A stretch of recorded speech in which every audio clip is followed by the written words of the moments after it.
You mean? This was bound to happen from the moment I left the life support device to resolve the Karasuma Fran and Kahara Uetsu problems. Even if Kamijutama and Lola Stewart had not appeared, I would have branched out almost endlessly. This will create every version of me born from the various ifs. Smiles surrounded her, and they undoubtedly belong to the human named Aleister Crowley. If the number calculated out by the former tree diagram and proven by the reading Thoth 78 is accurate, the number of options available to me and the number of branches to which those would lead are 1,083,092,867. In other words, that many Aleister Crowleys exist as those many possibilities. You have witnessed that moment. Yes, no matter what you do now, you have only witnessed it.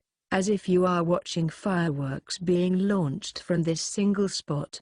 Now, how many times does it have to be said? Aleister Crowley does not care if he succeeds or fails. If I succeed, that's wonderful. If I fail, I use that to continue forward. That is the plan based on my thelema. So why did you relax just because you had won? It is true I did not arrive at the truth of Lola and Corin's. You can even say I failed from the moment I had to once more dirty my hands with that loathsome magic. But did you really think you could change the trend I had created just because I did not know the answer and you outwitted me? A wet sound burst out, but even though one of him was crushed and killed, the writhing hole declared war all the same. My plan has failed again. I will give you the alternatively shaped temple known as Academy City. My plan has failed again. I will give you the alternatively shaped temple known as Academy City. My plan has failed again. I will give you the alternatively shaped temple known as Academy City. He said it far too readily, and he overturned everything. And instead, I believe I will take your toy, all of the nations belonging to the British Commonwealth. Including the United Kingdom itself. And instead, I believe I will take your toy, all of the nations belonging to the British Commonwealth. Including the United Kingdom itself. And instead, I believe I will take your toy, all of the nations belonging to the British Commonwealth. Including the United Kingdom itself. Kamijutama was thrown out into the empty air. It took him a while to realize he had been tossed out through the damaged portion of the windowless building's wall. Even after he began to fall, he did not immediately slam into the ground. Mikoto was flying through the air in the air and collecting a few people from the air. But she could not arrive in time for the very last one, Kamiju. He did not even have time to scream. But his life was not crushed and lost. Even though Mikoto's hand did not reach him, something did suddenly interrupt his fall. Gwei. He felt intense resistance in his neck. Only a little later did he realize the tip of some kind of stick had caught on the back of his collar at several dozen meters above the ground. He heard a voice like a small bell. Do not swing your right hand at random. Destroy the broom now and I will have trouble ensuring either of our lives. Wow. The voice was not at all similar. This one definitely belonged to a girl of middle or high school age. The city's core functions have been taken, but your Imagine Breaker and the #1 accelerator are needed to contact Awas's core. We will also receive backup from Anarai, the version of the reading Thoth 78, aka Mina Mathers, which I had spread throughout the city after lowering it to a consumer level. Lola. No. Corinson seems to think she has reached checkmate, but there are plenty of holes in her encirclement. However, a completely different name appeared in the back of Kamijutama's mind. Yes, the name of the magician. Allow me to introduce myself again. The girl smiled, and that nemesis spoke like they were old acquaintances. I am Aleister Crowley, or one of his many possibilities. Afterward, if you've been buying one volume at a time, welcome back. If you bought them all at once, welcome. This is Kamuki Kozuma. This will be the 18th volume since New Testament began. After biding his time, it's Aleister Crowley's time to shine. But instead of the straightforward power of a magic god, I focused on the strength he had built up as a human. After all, he's the leader of Academy City. So of course he'll have some large-scale gimmicks, and I wanted to build up the one large stage that has been present throughout the series. Crowley is treated very differently depending on the book you are reading, and some of them highlighted the more mischievous. Can you really call it that? Stories introduced in this novel, people having a variety of facets depending on what part of them you look at, is an important pillar of thought in this series, but I think Crowley is the greatest example of that. Whether he succeeds or fails, the result is always pointed in a single direction. Without letting his surface emotions get the better of him, he is always looking to his thelema, the will hidden deep in his soul. Simply put, whether he wins or loses, his emotions remain unmoved and he continues calmly toward his goal at the exact same speed. That makes him a truly cruel enemy for a battle series, and I also wanted to show the strength that symbolizes his life of setbacks. But what did you think? The Battle of Blythe Road that appeared in this book was an internal conflict in which the leaders of the world's largest magic cabal fought for supremacy in the foggy city of London. It sounds full of romance when you look at that explanation, but the actual events and result were apparently a complete mess, so I changed things a bit to push it more toward the fictional side. Not to mention that the real magic they used was not the kind that let them shoot fire or fly around on a broom. I thought it would be best to shift the timeline and make the daughter the cause. If you're interested, it might be fun to look into the details for yourself, but I will say you might feel disillusioned after learning about that struggle for power. I give my thanks to my illustrator Himura-san, to my editors Miki-san and Anan-san, and to Ita Tateki, who I had worked hard creating the overall image of the stage this time. With the stage and the enemies, I think there were a lot of fairly amorphous things in this one that must have been extremely difficult to illustrate. Thank you for sticking with me, and I give my thanks to the readers. In a way, this volume returned to the basics, and I tried to give it a structure that summed everything up with a battle in the end. I hope you enjoyed it. As reference material for the magic in this volume, Magic in Theory and Practice, by Alistair Crowley, translated by Shimoharuki, Uematsu Yasuo, and Higashi Kotoka, and Liber 777, by Alistair Crowley, translated by Higashi Kotoka, were very useful.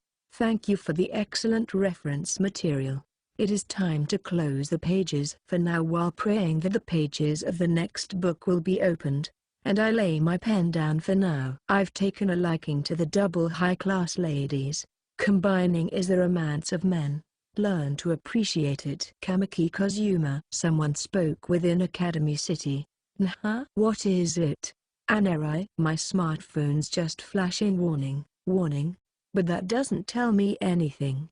And somewhere else, someone else spoke. What a pain in the ass. What dumb piece of shit decided to spying on me was a good idea?